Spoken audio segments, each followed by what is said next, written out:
Right. Hello, everyone. It is I, CoolioVids101, and today I am joined by Captain Logan. Hey, what's up? Yeah, he's here. And today we're going to be doing a little talking about collections. We are both collectors of things, and we both like to collect stuff and things go together well. So I thought we'd talk about them for a little bit. Yeah, man. Stuff and things. Yeah, it's great. So, why don't you talk about what you collect in your collection for a little bit, Cap? Well, when I was a kid, I used to collect stuff, but then eventually I graduated to things. No, No, he didn't. That's a lie.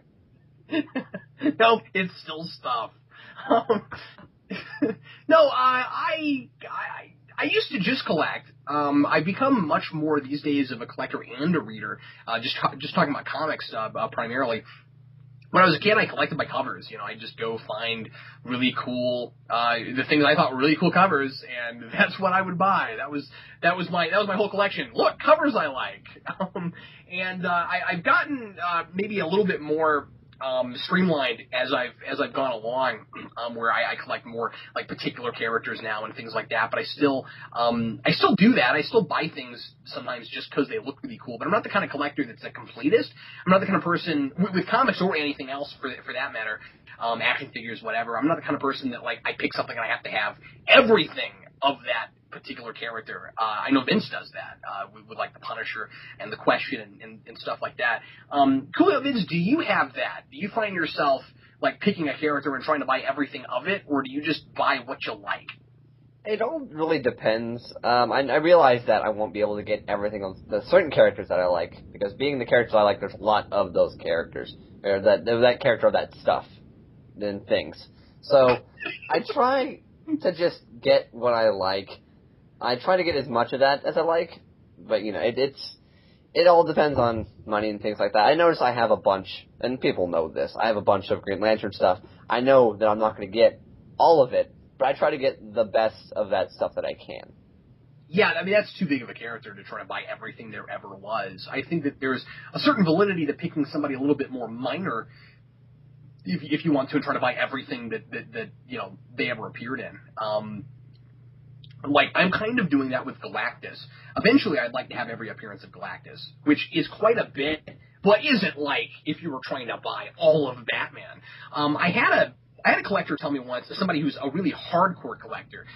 He's actually the president and founder of the Science Fiction and Fantasy Society out here in Kansas City, and he collects certain things really, really hardcore. I can't imagine what his house must look like. And when I told him that I collected Batman, he said, well, of what era? And I was like, well, just Batman. And he was like, but you can't get all of it because there's too much of it. I was like, yeah, I don't have to have all of it. He said, no, you do. I was like, no, I really don't. He was like, no, well, then you're not a collector. He said, collectors pick something and they buy all of it. And I don't know. That's not how I collect. He told you. I just think that's really interesting. He said, no, if you're going to collect Batman, you have to pick an era. I was like, really? I have to? I was like, is there a law?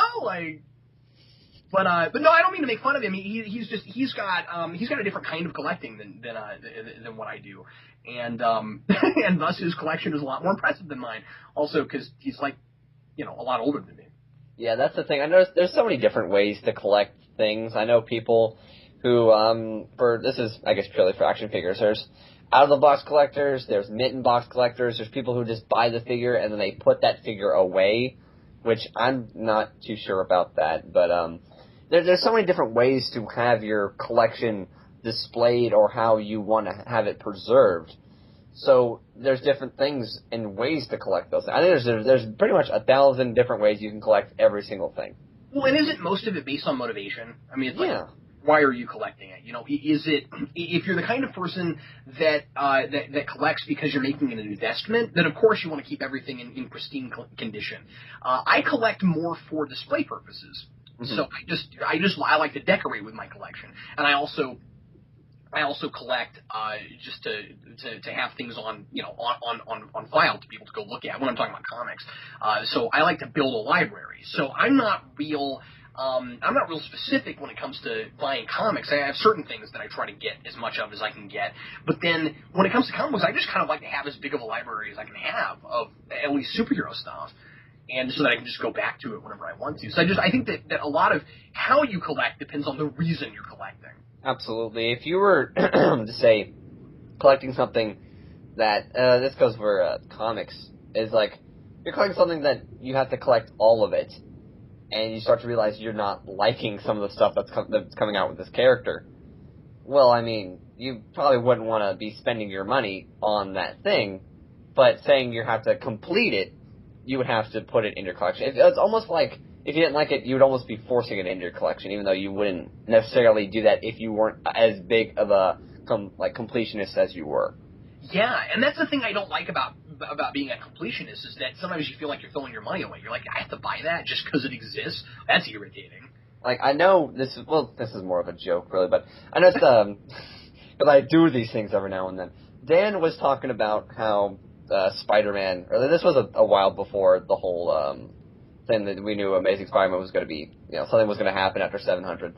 You tell me how, well, maybe if I just buy the books, because they're not any good right now, if I just buy Amazing Spider-Man and I don't read it, I just buy it and keep it, then it'll be fine.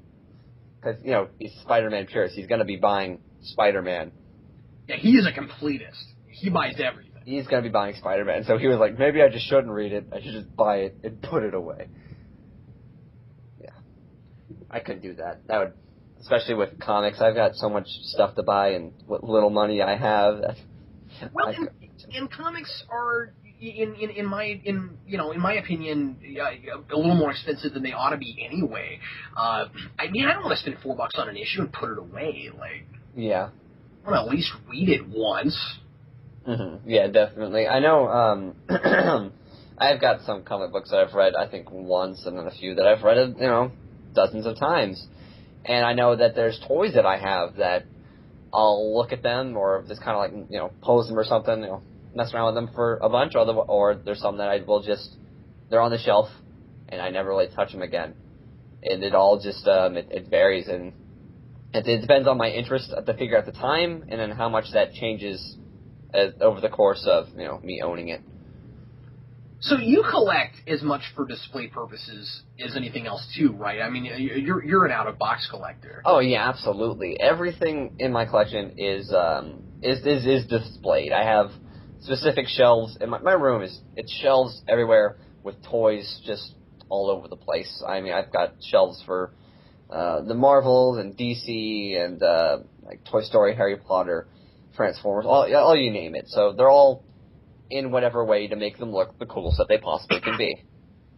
Yeah, I mean, I take it out of the box because I like the way it looks. Now, some I keep in box. I have a few figures in box, but I mean, that's because they look good in the box. They look good displayed in there. If it doesn't look good in there, or I think it would look better outside of it, I want to play with it for a little bit, get the feel of it, the figure, because that's what toys are meant to be played with. That's what they're for. So, get them out, get them in a cool pose, I'll take it out. Well, and I mean, again, I can see it. I can see both ways, and mostly because I've done it both ways. I used to collect. I've said this before on my channel. I used to collect figures, and I was a complete inbox collector. And a lot of why I started opening my figures, and I've opened nearly everything now, which is crazy. I mean, I had stuff that I had inbox from when I was a kid for a decade or more, and I finally opened them all. It was like Christmas the day we did that, and my wife and I finally sat down because my wife is almost more into the figures than I am, and we sat down one day and finally said, "There's too much of this. It's taken up our walls." I mean, at the time we were in an apartment, but even in a house, it would have been too much. We had 300-400 figures on card, and there were two big problems. The first was it was difficult to decorate with them because you pretty much just have to plaster them all over the walls. There were so many of them.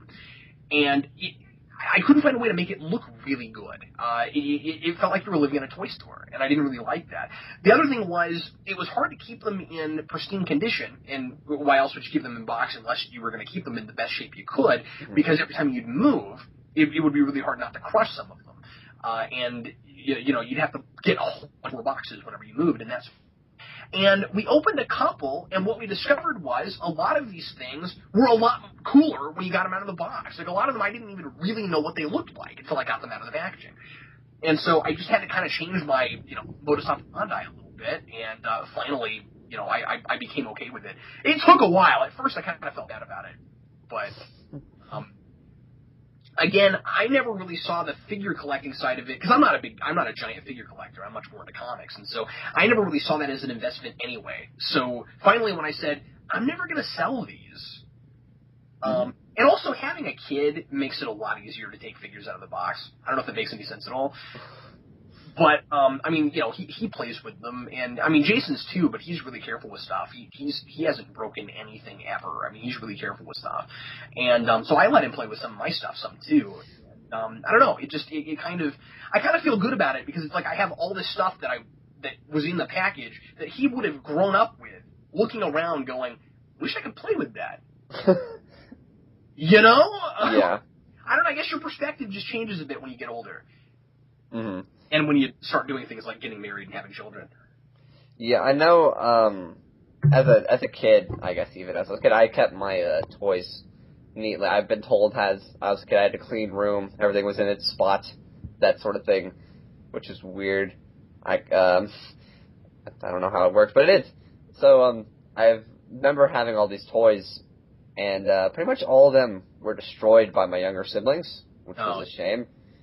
Yeah, having a grandmother who worked at a Toys R Us, you constantly get toys, which I still do. It's fun, because every Christmas is like I'm 5 years old. I'm like, thanks, Grandma, buying me all these toys. I'm 17, but it's fun. But so all those were kind of lost, and so I'm kind of rebuilding what I guess, my collection would be much, much bigger if I had all the toys I had as a kid. But, it's kind of... And I do. I've gotten rid of very little. Yeah, I have to remember that a bunch of these toys I know I'm going to regret if I get rid of them now. Because I know I'm probably just going to end up giving them to my kid or just having them displayed throughout my house, because I have a bunch of just cool-looking toys here. Some of them I realize I've grown to have a keen eye of what is meant to be kept and what isn't, considering previous tales of what used to be toys and what grows out to be popular and what doesn't, and it's all varies over time and what would be considered to be something to keep and what not. So I always have to make sure, like, a constant, remember, well, considering this toy, what it can do, what its features are, what its paint, it's just basically just a review of every toy in my head and keeping that stock of which figure would be the best to keep and what sort of thing. So you remember that over the time, so it's like, well, do I really need this little figure right here that doesn't have any articulation and its paint job's kind of terrible? Yeah, probably not. But do I need this figure where it's got 20 points of articulation and, it's magnificent looking? Yeah, I'm going to keep that. And, like I said, I'm not as into the figure collecting as you, so I just kind of buy what looks cool. You know what I mean? That's definitely a big part of it. If you're going to buy something that either matches a TV show or a moment in comic books or something like that, you want to make sure it looks cool, otherwise, what's the point? Yeah, it's pretty much just to decorate my geeky spaces with, and I don't buy as much as I did when I was a kid just because they got so much more expensive.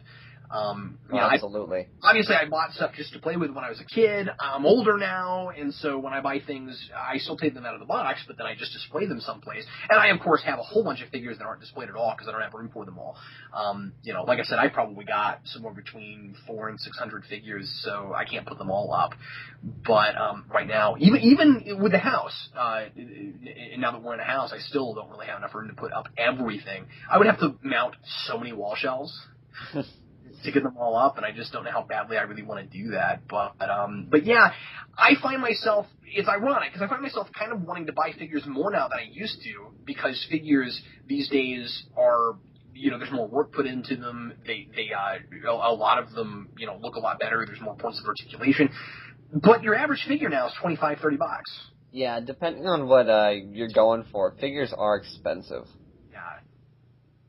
Yeah, definitely. That's kind of funny because I've been leaning more towards buying comics nowadays, just because I can think in my head, well, this is $3-4, and a toy, would be like twice that much, maybe even 3 times that, depending on what I'm getting. So I can usually get a comic more than I buy toys now, which is kind of a shame because I've realized, well, I want to get more toys because I'm more of a toy collector. I realize that, so I'm trying to get more of those things in. I'm trying to balance everything out. It's tough, when you get into this geeky stuff and you find that you like the figures and you like the comics and you like this and that, you want to buy everything and you can't. The thing you have to keep in mind, you have to be smart as a consumer, and you have to keep in mind that that's the nature of the business. It's the way that these companies reel you in is to make these things addictive, and they're gonna be. That's both what's fun and terrifying about it all at the same time. Is the big two comic companies and some of the lesser ones to a smaller degree are going to tie a lot of their comics in. They're going to do everything they can do to get you to buy as many books a week as they possibly can. The figure companies do a similar thing. They'll put out these kind of gimmicks in lines to get you to buy every figure in a line. Excuse me. So that's why we have Build-A-Figures and stuff like that. Right? Absolutely. Every figure in a line. And what's frustrating about it is that while it's gimmicky, sometimes at the same time it's also a really high quality product, and you want all of it. Both with comics and figures and other sorts of things. Card games are this way too. Collectible card games. They exist not just to give you something fun to play, but to make you keep giving it money so that they can keep getting money from you. So they'll just keep the game going as long as they can keep it going and make you have to buy more cards to make your experience more enjoyable. Absolutely. We got to be smart as consumers, or we're going to hate ourselves for being the enthusiasts in the things that we're enthusiasts of. Yeah, I completely agree with you on that. It's definitely, especially what you said about cards. I mean, cards, I used to be really big into card games as a kid, both Pokemon and Yu-Gi-Oh, really. So collecting those things was always really, really cool, because once you get that, you gotta buy the things that go with it. You buy all these sort of booster packs and deluxe decks and everything like that. So you get, and they always come out with new cards, always coming out with new stuff, so it never ends. Like, it's there's so much to buy, especially with card games like that, and it's ridiculous. It's fun. It's fun, but it's ridiculous nonetheless. I think it's really smart for people when they want to get into something like that requires so much of your money to be really streamlined and say, I'm going to focus on this thing right now. At this time, instead of trying to give 5 or 6 different hobbies, so much of your cash. Mm-hmm. Because I think most of us can't really afford to do that, but I think we try anyway. Yeah. At times, and I don't know. I think that it becomes kind of like an addiction, and it gets like people buying alcohol or whatever else it is that they're that they get really engrossed into, where they really like it, but they also have this horrible guilt weighing over them for doing that. And, man, comics and figures and stuff are supposed to be fun. You don't want to feel guilty buying this stuff. Mm-hmm. Yeah, it's this isn't a video about collections, guys. This is an intervention. No. But don't you think that that's a part of it? No, absolutely. I agree with you. I just thought it was worth bringing up.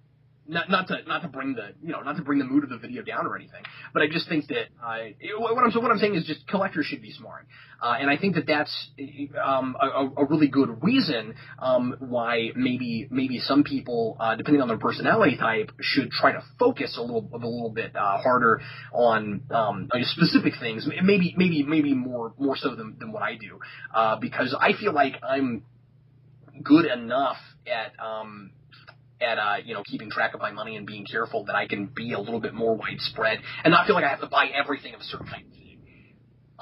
So I just think it depends on, a lot of it depends on personality type. Yeah, definitely. I know that I take out a certain amount of money from each paycheck every week, yada, yada, yada. It's like, I realize it's like, well, I try to manage as well as I can. I realize it's like, well, I could go for this and get this, or I can go for this. And it's like, I keep saying it's like as if I have a point to get to, but I really don't. But there's certain things that I realize. Yeah, things and stuff. See, I want to buy these things for the stuff, but like there's the DC Direct Arkham City Mr. Freeze figure. And me being a huge Mr. Freeze fan, I would love to someday own that figure. It's a beautiful figure. I love, how Mr. Freeze was in the video game. So that's something that me as a collector, Mr. Freeze fan, I want. The thing is, DC Direct right now is being ridiculous with their pricing and having a figure that is, it's a pretty good size figure. It's not like huge or anything. So it's $50. Wow. That something like that should I'm pretty sure that was. Is it like 8-incher or is it taller? It's not. It's less than a foot. I know it's that. It's nothing. It's nothing huge. Like the Marvel Select Juggernaut. That is a huge hunk of plastic. That thing is massive. This thing, have you seen the Marvel Select Juggernaut? I haven't. Mm-hmm. It's huge. It is it's Juggernaut. So that thing was $17. Yeah. You get something like a 6-inch New 52 Batman figure. That's $25. Yeah, man. That's ridiculous, and it's weird because that is just the DC Direct line. Mattel, whenever they do their DC figures, they're still set at their standard $16. I just think it's hard to justify $25 for a 6-inch figure. I can't do that. I will not be getting any DC Direct figures. I will be getting Marvel figures because Marvel knows how to, sell things. Unfortunately, all they've been really selling is their smaller Marvel Universe figures, which I'm not a huge fan of because they're small. I would rather. Yeah, I don't like smaller figures either. I prefer at least 6 inches, if not taller. Yeah, so I mean that's the shame right there. But with luck, whenever Marvel was bought by Disney, they started selling Marvel Select figures in Disney stores. Yes. So that was kind of cool. That was and yeah, they still are. I'll go in there at our local mall every so often, and they usually have a really good selection, actually.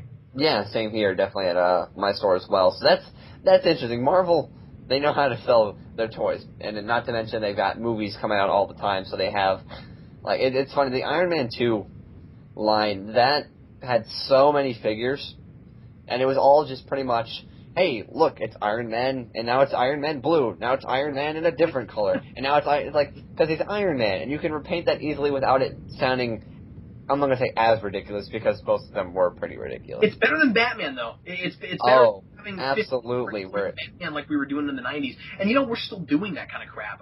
Did you see some of the Rises figures? Yes. I could not believe that. I could be wrong. Maybe this happened with some of the Dark Knight line. I don't remember. But, man, I saw some weird paint jobs on some of the Dark Knight Rises Batman figures. It's like bright blue with, like, streaks and stuff, and it's like luge Batman. It's got transported back to Batman Forever, dude. Like, it really is. It really is. And then you start getting those goofy names like Night Strike Batman. Yes, I loved that the of the guy that used to do the voice on those old commercials for like the Batman like Returns and Batman Forever figures. Like, it's Night Strike Batman. It's Night Strike Batman. Penguins robbing the bank. Get Batman on the job. Yeah. That shoot out of things and hit other things. Yes. Well, I love the joke that was in the finale of Brave and the Bold, where they had like ridiculous Batman costumes for the toys, and it was like luge Batman. And the funny thing was, it was luge Batman and the exact same colors that the luge Batman figure was from the Batman and Robin line. Wow, I love that they did that. That's awesome. I was like, I had that. I had luge Batman. For whatever reason. I was going to say, and are we proud of this? It's like, why did I... And it's like, I had that. Why did I have that? I'm not too sure.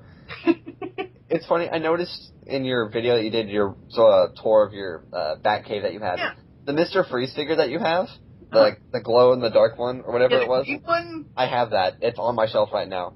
And it's a stupid color.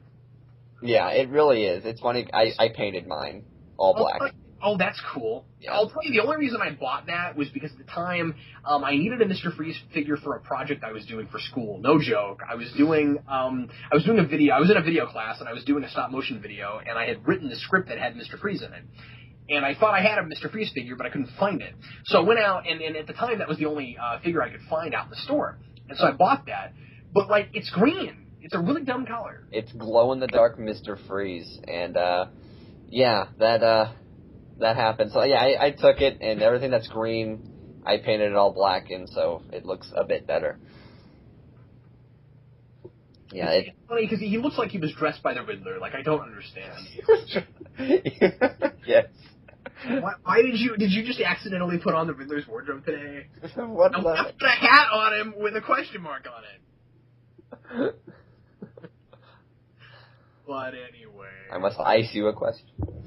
But, yeah, that's funny. Just how many weird ass toys that there are out there. That's definitely one of the things. I know that they're getting back with it. They had like this new kids line. They have kids line for all sorts of stuff. But there's this new Batman line where they got very ridiculous figures with all these cool like gimmicks and whatnot. Where you swing it and Batman kicks and what. It's like it's just a toy line. It's not for any show, which I think is kind of weird. It's just like I've seen those. Yeah, isn't there like a Two-Face in that line? I think there's a two. I know there's a Killer Croc where he has. Okay. I think he has like a robot jaw or something. Like his lower jaw is like metal looking, which is. I was immediately transported back to my childhood when I saw those figures, because I was like, these are, I mean, like you said, with the gimmicks and everything, and just with the goofy facial expressions, I was like, we're back to the 90s here. Like, yeah, it's great. Have you seen like the commercials for the new Power Rangers toys where their arms like swing in ways, like they have like swords and whatnot, and it's like, oh, new battle action Power Rangers, and it's like swinging everywhere. really? Yeah, I saw one of those commercials today. Because those gimmicks, I don't think have been popular for a long time. I mean, it's weird that we're going back to them. Yeah, we're really definitely going back to the age of, oh, look at this guy can shoot a missile and this guy can flail his arms about. I'm torn about that, because as somebody that just likes to buy figures and put them on a shelf, I don't really care for that. But I, at the same time, kind of like it because I like the idea that we're marketing some toys to kids again. If that makes any sense, because sometimes I feel like with action figures, they're not really marketed toward kids anymore. Oh yeah, that's definitely true. I think. I just think there's room for both. If you'd agree with that. Yeah, I think it works. I think it was cool how a lot of the new Ninja Turtle stuff is so reminiscent of the old stuff, especially with the cartoon figures. The way they come with like a little like weapons thing, and it's like in like one of those little things where you pull out the weapons from the tray. It's exactly the way they had them. Yeah. Yeah, it's really cool. And all the new classics lines, the 60s lines, are all designed to look like the originals, which is... But a lot of the Turtles figures are more articulated. I mean, like, they're really the best of both worlds, I think. Yeah, I've gotten 2 so far of the cartoon Turtles, which is Raph and Leo, and I'm gonna... Once I get all the cartoons, I'll start getting the classics, and just... It's the thing about Turtles and Power Rangers. You buy one of them, you gotta get the rest of the team. Yeah, I'd like to have those too. I really like those figures. I was impressed with them, and I kind of not to get off on anything, but I was kind of surprised because when those came out, I already wasn't liking the animation, and then I was like, yeah, but these figures look great. Yeah, and the thing is, the toys at either, and I was like, what? The toys look more like they didn't design them to, well, at least the smaller figure. I noticed some of the bigger figures, they start to get like their pupils back and whatnot, and they kind of like look more like the cartoon, but like the basic smaller figures look like, I don't know, they look like Ninja Turtles. They look cool. I think, yeah, I actually like those figures better than the 03 figures. Yeah, definitely. Because of the Turtles. Now, I will be surprised if they ever make a Shredder figure better than the Shredder figure from that line. I don't know if you have that. That is a cool figure. I don't, but I need to. I know what figure you're talking about. That's the only thing I bought from that line. He's great. And he comes with so many freaking weapons. You gotta have Shredder. You're gonna laugh at me because I buy just token things when I get into characters, and I loved the Shredder from that show. So I was like, ooh, I gotta have that figure. A friend of mine had one and took it out of the box. I was like, that is such a cool figure. So I went out and bought that. The same month, I bought Zeltrax from Dino Thunder. The only Dino Thunder figure I bought, too. Again, I'm not a big Power Ranger collector, but I was watching Dino Thunder because it was nostalgic, because it had Tommy in it. And I fell in love with Zeltrax. He was such a great henchman. So I was like, I gotta get a Zeltrax figure. I mean, he was like the Goldar for that show. Only he was, I don't know, he was at least as cool as Goldar. That's true. Like, man, it's Zeltrax. I gotta have that figure. So I got it. That's really cool. Yeah, this Power Ranger stuff, that's so much fun to buy, Power Ranger stuff. Well, the sad thing is, a lot of the Power Ranger stuff I'd love to have is stuff I didn't get when I was a kid when it was out. I got several things, but I never got a Dragon Dagger. There's some of that token stuff that everybody that was into Power Rangers when we were kids, or when I guess I'm older than you, but when people my age were kids wanted that stuff. Mm-hmm. And now it's so hard to get. I mean, it's so expensive. That stuff's all worth a lot of money now, especially if you can get it in box. I mean, I'd like to get an original Megazord. That's $200-300 if you can ever find it. I'd love to get my hands on a Serpentera. That thing is pretty expensive. Oh, absolutely. Stuff like that. But on the flip side, they put out a really great Mighty Morphin line in 2010, and I got some stuff from that. Yeah, same here. I have all the 2010 main Power Rangers figures. Ooh, I'm jealous. I actually didn't get those. I just got a few token things for... Well, I don't want to say token. That's not fair. I got the ones I asked for Christmas. I got what I wanted. I had a few that I asked my wife for. The only one she couldn't find was the Z figure from that line. It seemed like every store around here, somebody bought those Z figures up as quick as they came out, and I could never get my hands on them. But I got the... It seems like I've said this recently somewhere. I don't know why I'm thinking that. But I got the Alpha 5... Mm-hmm. With the Zordon head. So I have a David Fielding head. And I got, it was so great when I was talking to David Fielding, too, because he was like, a couple of years ago, they put my head out in a package, and I was like, that's fantastic.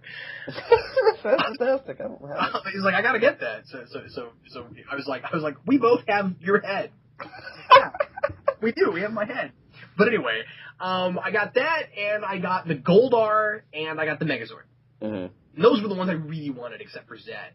I didn't get any of the Power Rangers. I guess I should have.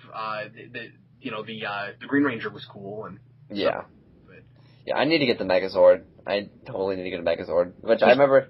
What I loved about the Megazord from what I loved about the Megazord from that line is they finally made a smaller one that did all the stuff the big one did. Mm-hmm. Like it's not like honking. It's manageable. Yeah. It's funny, in the new line, the Samurai line, the new Megazord, it's funny, because this kind of leads to what I was watching the show, and I can realize why the toy does nothing, because the toy literally looks just like a block. That's what it looks like. It looks like you would be able to do nothing with this figure, because there's so many attachments, and I can see where they're getting it from, because I was watching an episode of the show, and it literally went like this. They transformed into the Megazord. The Megazord got an attachment. The attachment fell off. They got a new attachment.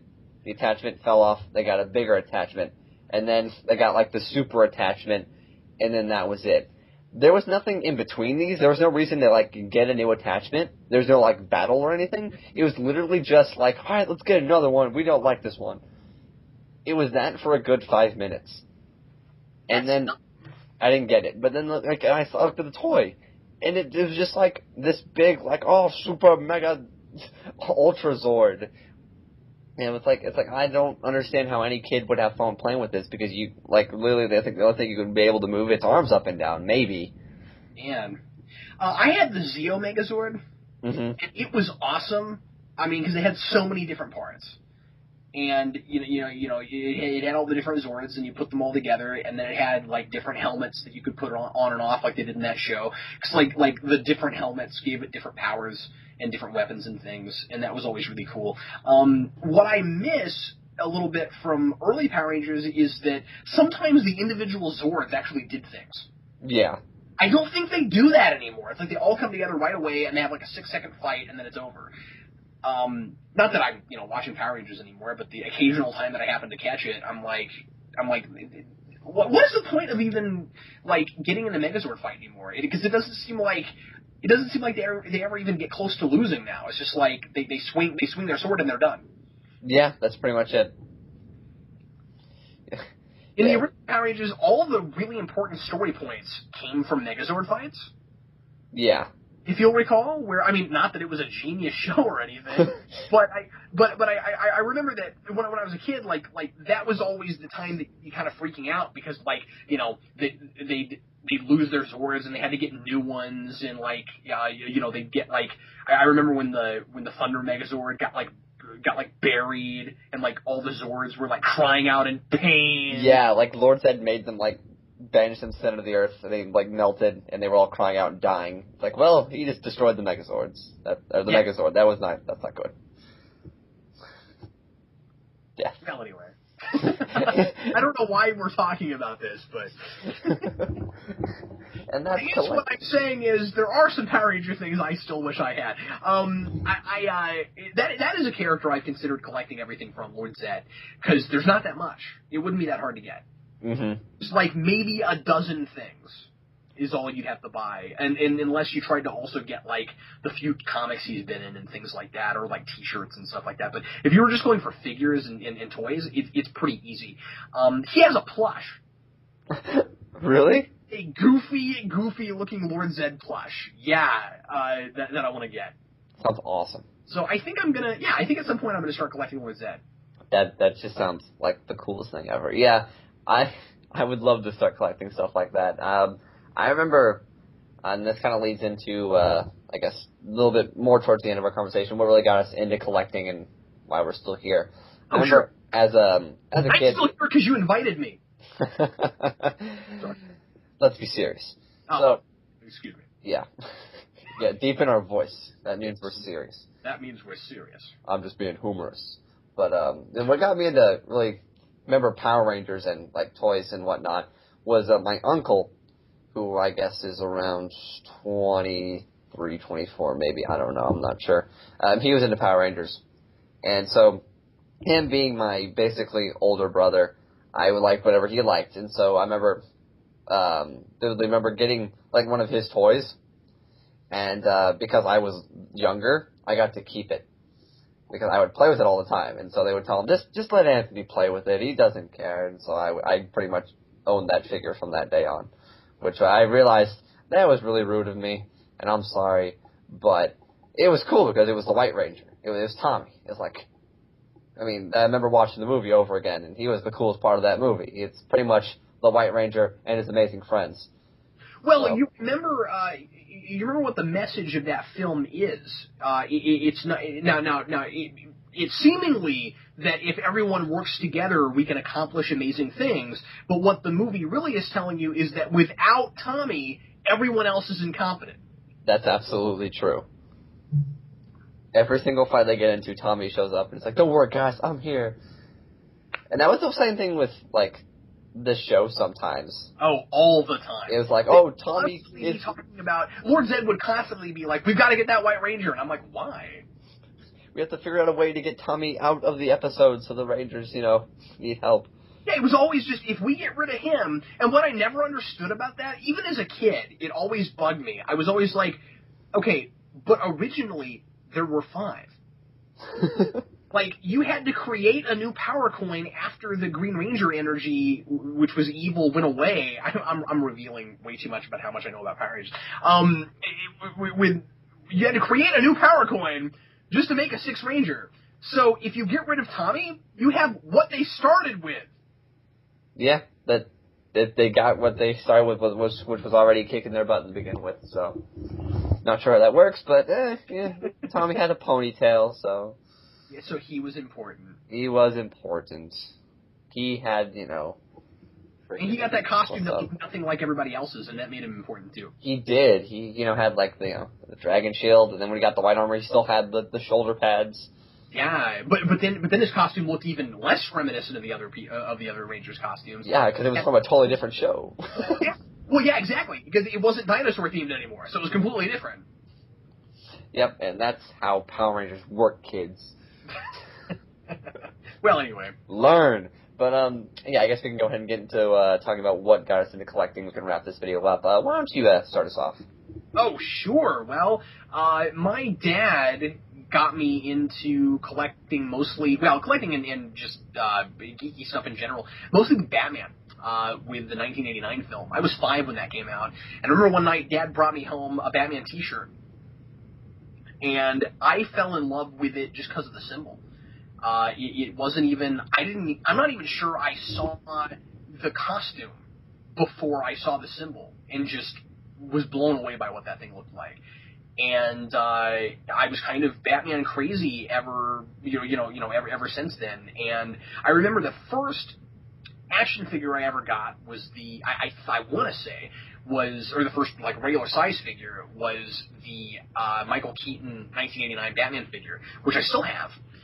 And I don't know if you know anything about those figures, Coolio Vids, but they were actually really cheaply produced. They're terrible figures. And Yeah. And they have these goofy gimmicks, like Batman. What his did, now at least he didn't have all those different like silly different colored ones. I mean, he looks like Batman. But the problem with it, or the silly thing with it, is that he's got a belt, and the belt comes out and is a rope. Like the belt itself is attached to like a line, and you pull that out, and then you pull it upward, and then Batman rappels up into his belt. That was the gimmick. It was goofy, and what was really awful is that they had this defect. All of those Batman figures had this defect where if you played with it too much, the Batman symbol on the chest started to fade, and you could actually take your fingernail and scratch it off. Oh. And so you very rarely, unless you find one in package, of course, find those figures without that rubbed off. Mine finally rubbed off. And I remember being a kid and trying really hard to make sure that mine didn't rub off, because I had friends who had those, and they always came off. And anyway, that was the first figure. I also had the Joker figure from that line. And the initial line of 89 figures only had 3 figures. It had Batman, it had Joker, and it had Bob the Goon. Yeah, Bob. And I now have all 3. I've got Bob the Goon, too. And, of course, I finally took him out of package, so I've got all of his goofy accessories. And I did a review of his figure, if you want to see it on our channel, and it's goofy and doesn't stand, and it's great. But anyway, that was I think that was the first figure I ever got, and it's ironic that I got into comic collecting after that. But it started with figures, but it didn't really stay so much with figures. I mean, I bought figures, but I just played with them until I was like, early teens, and then I was buying more figures and keeping them in the package. But it was still more about comics for me. And so I don't really know when the comic thing started. I think it was, I know the first comic I ever got, it was one of the issues from Reign of the Superman, after Superman died. And it was the one with Eradicator. And then that was the thing that got me actually collecting comics. But that wasn't until I was like 8 or 9. Mm-hmm. But anyway, so yeah, that's kind of how I started. That's cool. Yeah, mine, I started off, with some humble beginnings as a person who had relatives that work at a toy store. So, granted, I always had toys with me, and I kind of went through this stage after the whole, because I think about 4th grade, when I was obsessed with Yu-Gi-Oh!, I was forced to give it up because, it was becoming in a bit of an obsession. English words, Anthony, English. So, I dropped that, and I was kind of at the stage where I was like, I guess, I shouldn't be doing that sort of stuff. That's kid stuff. I shouldn't be playing with toys and that sort of thing. And I was like, I went about that for a good amount of time. And then I want to say in about 2009, and it's really weird that this movie did this, but it did. Yeah. Transformers: Revenge of the Fallen. Now, it's a shame that this movie came out, but it really helped me get back into collecting. So, thanks. Big ass question mark. What I did was, there's toys coming out, so that was kind of interesting, and I'm a Transformers fan, I like Starscream. And so, I was looking up reviews, and this actually got me into reviewing as well. My collecting and reviewing are kind of the same origin. I was looking up just videos of these toys, I wanted to know which ones to buy. And so I was like, I wonder if there's people talking about this, and I came across Transformers reviews and whatnot, and after that summer, I kind of was like, it looks like there's people that review Transformers. There's probably people that review all sorts of stuff. And so I started looking for Batman toy reviews, and that's when I came across the Review Spot. And the Review Spot is, everyone else is my biggest inspiration for what I'm doing. And so I came across his videos. I was like, wow, this guy is He's really cool. You know, he's gotten so many reviews of so many toys. Because it was funny, because I was like, well, I want to see if he has a review of this Batman figure, and he did. And he reviewed, like, all lines of all these things, and it was cool. I was like, I've never seen anyone do this magnitude before, and it was crazy. And so I started buying more toys, and just really getting more comfortable feeling that I had this, you know, growing collection. And I don't know, it just, ever since then, I've just been really just loving toys, because toys are just the coolest things ever, you know, like, they're little moments of, say, comic book or video game or movie cartoon history that you can have displayed in your, you know, in box or whatever. It's really cool. Now for comic books, and that's a little different. I mean, I've always liked comic books from watching the cartoons since I was a kid, and movies and whatnot. You know, grew up with Batman and all that sort of stuff. Had an uncle who was a huge Spider-Man fan, so that helped. I didn't actually start buying comics until I want to say I'm not too sure. I'm not too sure whenever I started buying. It was up until, I guess, the past 5 or 6 years. I got this issue of Detective Comics. It was Whatever Happened to the Cape Crusader Part 2. Oh, okay, cool. And it was an interesting issue, and it was kind of funny because it was Batman just attending his own funeral. And I was like, well, Batman died. I don't know when this happened, but he's dead. I wasn't too sure, but I was like, oh, well, I read it, and I was like, well, I know who Batman is, and I know all these villains, so that'll work. And I was just, I don't know, ever since I was like, well, I'm going to start buying more comics, and then I've slowly started getting more. I've gotten, I guess, about, I want to say 200 since I truly started buying and collecting comics of last year. So almost 2 years now, and I've got about 200 comics, and yeah, it's doing good. Good stuff. Cool. Mm-hmm. That's you've amassed quite a lot in a short period of time. Mm-hmm.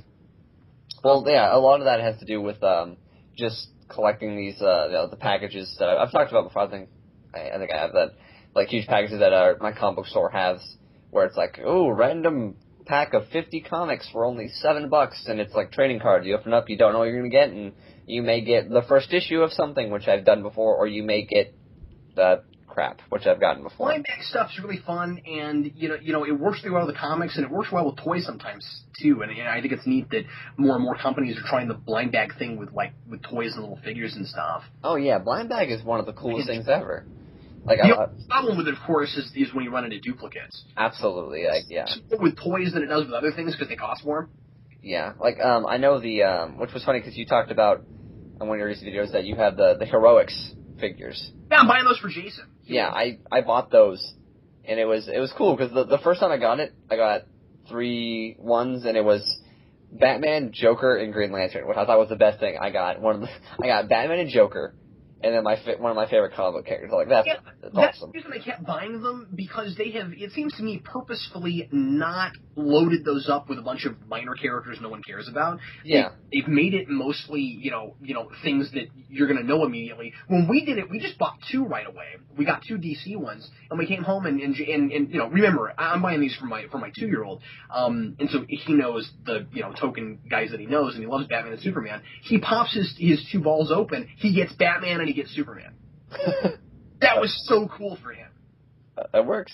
That's why we kept buying them. Yeah, I noticed I've gotten like a few from my brothers, and my brother, I believe, has which is cool because my younger brother Zachary loves both these characters. He has Thor and Martian Manhunter.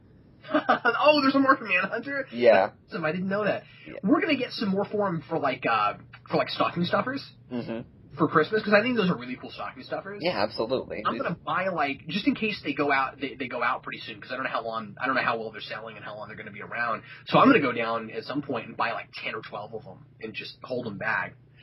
Yeah, they're really cool. I mean, they're so neat for what they are. I mean, they're $1, but they're really.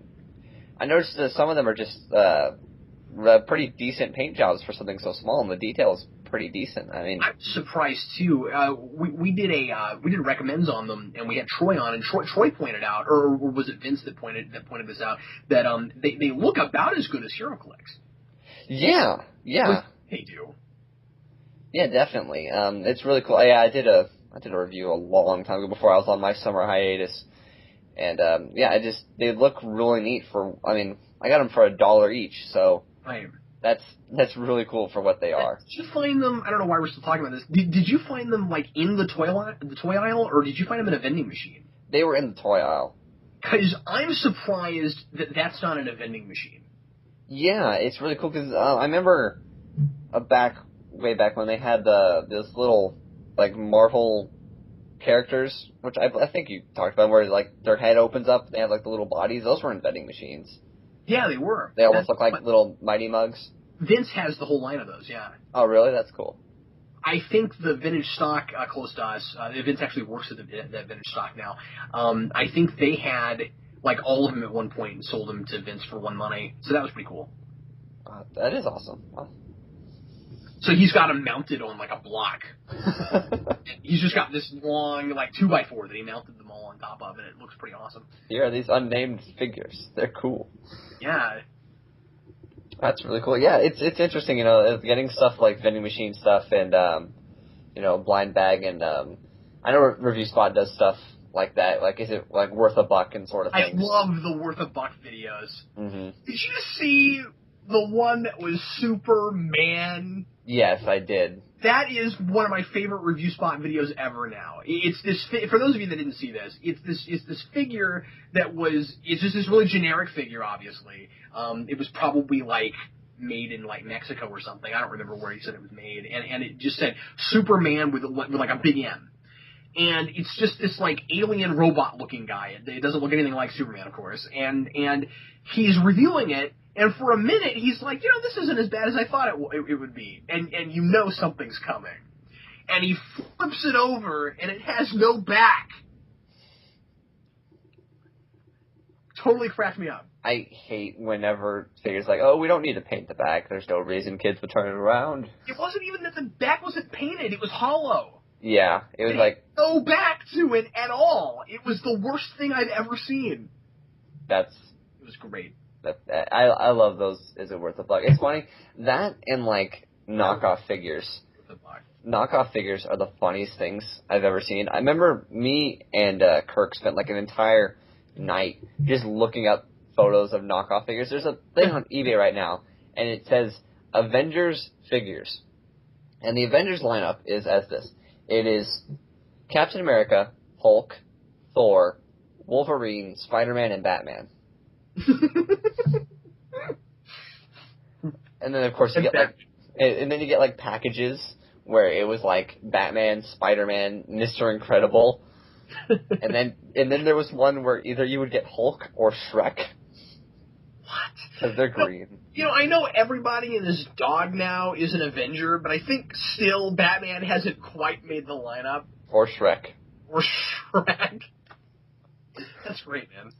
Well, there was a knockoff T-shirt where it literally said, I think it was at the top, it said Harry Potter, and then on the side it said Obama, and then it had like a Sonic the Hedgehog, but it was the wrong colors. Like, that's a thing. There needs to be someone that just collects knockoffs, because those are the funniest things I've ever seen. Obama's not an Avenger either, but at least he exists in the Marvel Universe. That he does. I think he exists in the DC Universe, too. At least there's a black president right now in the DC Universe. Yeah, well, the couple times I've seen him, it seems like they just, keep him in silhouette and don't let you really see his face. Well, he's in Green Lantern number 13. Oh, really? Okay. Where he's talking about the Green Lanterns, and it's, clearly... Is it clearly Obama? It looks like Obama, and I'm just Obama's talking about Hal Jordan. This is weird. Well, I just think that's silly that they would that they would try to be that ambiguous about it. It's like, well, why don't you just call him President Obama if he's supposed to be the current president? Otherwise, what's the point of trying to make him look kind of like Obama? Like, why don't you just do what DC has usually done, which is just they have their own president? Although I think in the 90s there's some places where you see Bill Clinton, so they jump back and forth. It's ridiculous. We're not even talking about collecting right now. We're talking about presidents and comic books. Yeah, president. We could do a whole video on presidents and comic books. That'd be great. That would be great. It'll be written by Knuckles. That actually would be a neat thing to collect. President appearances in comic books? In comic books. Yeah, that'd be really cool. Or at least presidential covers, because there are quite a few. Just all the Cards USA. Yeah. Actually, what was sad about that series was that I hated that series, but the covers were great. The covers were great, yeah. I didn't really enjoy the story, but the covers were awesome. Mm-hmm. Well, anyway, are we done? No. No? Okay. No, we're good. Yeah, I think we've covered pretty much all we can about collecting. Well, I don't mean to be in a hurry. I was just thinking, I think we've been doing this an hour now. No, I think we're good. I mean, I gotta go to bed. I'm a tired person. I got some work. Okay. But yeah, this has been fun. I hope people got a kick out of us talking about presidents and comics. Presidents and comics and collecting and Power Rangers. And Power Rangers. Yeah, isn't that be great? I collect Lord Zed and presidential appearances. If only we could find a way to cross these two things over. And I collect Superman figures. President Zed. Alright then, this has been Coolio Vids. And Captain Logan. And, maybe we'll see you. I don't know. Bye.